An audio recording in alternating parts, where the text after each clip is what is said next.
अस्सलाम वालेकुम blue family, आप कैसे हैं? सब लोग ठीक हैं? आप लोगों के लिए एक छोटी सी जो वीडियो है जिसमें मेजर जो है मैं आपको जो नेक्स्ट वीक के फंडामेंटल इवेंट्स हैं उनको थोड़ा सा कवर करूंगा, आपको बताऊंगा और साथ में जो थोड़ी जो टेक्निकल चीज़ें हैं स्पेशली गोल्ड के चार्ट में वो आपसे डिस्कस करूंगा।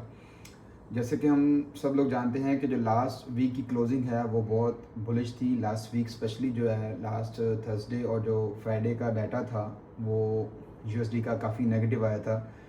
आफ्टर द रेट कट्स हमें एक अनएम्प्लॉयमेंट का डाटा आया था जो कि बहुत ही वर्स्ट आया था एक्सपेक्टेशन के अगेंस्ट, जिसकी वजह से हमें गोल्ड में एक बहुत हैवी बुलिश मूव मिला था, जैसे कि आप लोगों को हमने ग्रुप में ऑलरेडी अपडेट किया था। तो उन्हीं चीज़ों को कंटिन्यू करते हुए अभी जो सिनेरियो चल रहा है, जो एक्सपेक्टेड चीज़ें हैं, वो डॉलर की अभी कुछ इतनी अच्छी न्यूज़ नहीं है। ऑल्दो जो नेक्स्ट वीक है उसमें बहुत सारे मेजर इवेंट्स आ रहे हैं, जो स्पेशली जो ट्यूसडे का दिन है वो बहुत इंपॉर्टेंट है विद रिगार्ड्स टू मार्केट और फंडामेंटल्स, बिकॉज बहुत सारा बल्क डाटा जो है वो रिलीज़ होगा। जो एक्सपेक्टेड चीज़ें हैं वो अभी तक यही सिनेरियोज हैं कि जो यूएसडी है आफ्टर द शटडाउन, गवर्नमेंट का जो शटडाउन था उसके बाद जो जो डाटा है वो अभी तक प्रॉपर रिलीज़ नहीं हो पा रहा। जो अभी डाटा रिलीज़ होगा उसके बारे में यही एक्सपेक्टेशन है कि डाटा कुछ बहुत ज़्यादा बुलिश साइड पर नहीं आएगा, तो हम DXY में मज़ीद डाउन ट्रेंड जो है ना वो देख सकते हैं, और गोल्ड अपना ऑल टाइम हाई मज़ीद जो है ना वो आगे इसको कंटिन्यू कर सकता है और उसको अचीव कर सकता है, बिकॉज इस टाइम गोल्ड कम्प्लीटली बुलिश है। अगर हम फंडामेंटल्स करें डिस्कस, तो क्यों इंटरेस्ट रेट कम हुआ, और हम सब लोग जानते हैं कि जब इंटरेस्ट रेट कम होते हैं तो ये गोल्ड के लिए एक बहुत ही गोल्डन अपॉर्चुनिटी है गोल्ड बायर्स के लिए। वो गोल्ड को बाय करते हैं, उसमें इंस्टीट्यूट जो है वो सारे होते हैं, और स्पेशली अब आगे आने वाले जो वीक है उसमें हमारे पास को रिटेल सेल्स हैं, CPI है, हमारे पास बहुत मेजर इवेंट्स हैं जो कि अभी तक के सिनेरियो से यही लग रहा है कि गोल्ड को मज़ीद बुलिश साइड देंगे। फंडामेंटल साइड पे या लेबर की साइड पे अगर हम डिस्कस करें तो इस टाइम जो गोल्ड है वो कम्प्लीटली उसको डोमिनेट कर रहा है, क्योंकि जो अनएम्प्लॉयमेंट है उसमें इस टाइम US से कम्प्लीटली सफ़र कर रहा है। अनएम्प्लॉयमेंट का डाटा बहुत ज़्यादा डाउन ट्रेंड में चल रहा है।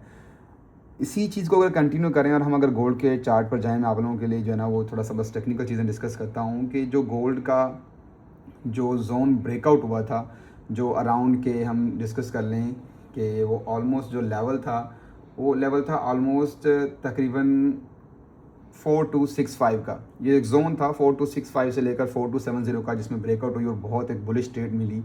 इसमें गोल्ड है ना वो ऑलमोस्ट जो है वो अपने ऑल टाइम हाई की तरफ गया, ऑल्दो अभी तक ब्रेक नहीं किया, लेकिन गोल्ड बुलिश साइड पे गया। और वो अनएम्प्लॉयमेंट का डाटा उसके पीछे था, इंटरेस्ट रेट का डाटा था कि जो इंटरेस्ट रेट कट हुए थे। अभी जो गोल्ड का टेक्निकल पैटर्न बन रहा है इसमें मोस्ट प्रोबेबिलिटी कि गोल्ड एक डिप या रिट्रेसमेंट जिसे हम कहेंगे, ज़्यादा बेहतर रहेगा अगर हम उसको रिट्रेसमेंट कहें, तो उस रिट्रेसमेंट के बाद गोल्ड मज़ीद अप साइड कंटिन्यू करेगा। देखें, गोल्ड एक ऐसा सेफ हेवन एसेट है जो कि तब तब बाय में आता है जब जब कोई भी डाटा उसको माइनर से ऐसा मिलता है जिससे USA की इकॉनमी में रिसेशन का या USA की इकॉनमी में एक फेयर आता है, जिससे जो इंस्टीट्यूट हैं वो गोल्ड को प्रेफर देते हैं अगेंस्ट डॉलर। और आगे आने वाले दिनों में ऑब्वियसली फंडामेंटल्स यही इंडिकेट कर रहे हैं कि गोल्ड बाय जाएगा। अब इसका मतलब ये हरगिज़ नहीं है कि हम लोग गोल्ड को बाय करेंगे और हम गोल्ड को फौरी जो है ना वो जैसे नेक्स्ट वीक स्टार्ट होगा, ऑब्वियसली बात है हम अच्छे एक लेवल का वेट करेंगे, एक अच्छी रिट्रेसमेंट का वेट करेंगे और उसके बाद हम गोल्ड को बाय करेंगे। अगर हम चार्ट पर देखें तो जो मैं ये चीज़ आपको अभी दिखा रहा हूँ, इस पर अगर आप देखेंगे जहाँ पर मेरा कर्सर है, ये एक सेल साइड का फेयर वैल्यू गैप है, जिससे ऑलरेडी मार्केट जो फ्राइडे की क्लोजिंग थी काफ़ी सेल हुई, लेकिन दोबारा मार्केट ने रिट्रेस किया।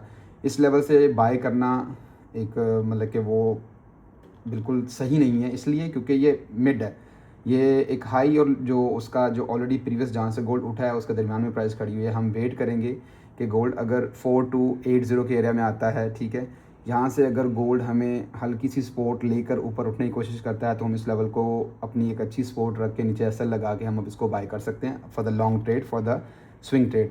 अदरवाइज़ जो नॉर्मल ट्रेडिंग है, जो डे ट्रेडिंग है, उसमें मेरे ख्याल में जब भी आपको अपॉर्चुनिटी मिले गोल्ड का डिप आया, हम गोल्ड को बाय कर सकते हैं। अगर हम फिबोनाची की बात करें तो गोल्ड ऑलरेडी अपना जो हाई गया था उसका जो उसके बाद डिप आया था उसको ऑलरेडी 50% रिट्रेस कर चुका है। यहाँ से गोल्ड मज़ीद थोड़ा सा नीचे आ सकता है और फिर इसको आगे मज़ीद कंटिन्यू करेगा। अभी जो गोल्ड का जो रेजिस्टेंस लेवल है वो मेरा नहीं ख्याल कि अभी गोल्ड इन लेवल्स को रिस्पेक्ट करेगा। ऑल्दो जो मंडे का दिन है वो बहुत ज़्यादा एक्सट्रीम जो मार्केट में अभी जो वॉलेटिलिटी है वो शायद नहीं आएगी। उसकी एक रीज़न है कि लोग CPI के डाटा का वेट करेंगे, क्योंकि जो कि बहुत मेजर डाटा है। जैसे कि मैंने आप लोगों से शेयर किया है कि जो CPI का डाटा है और रिटेल सेल्स का डाटा है वो नेक्स्ट वीक में ही रिलीज़ हो रहा है।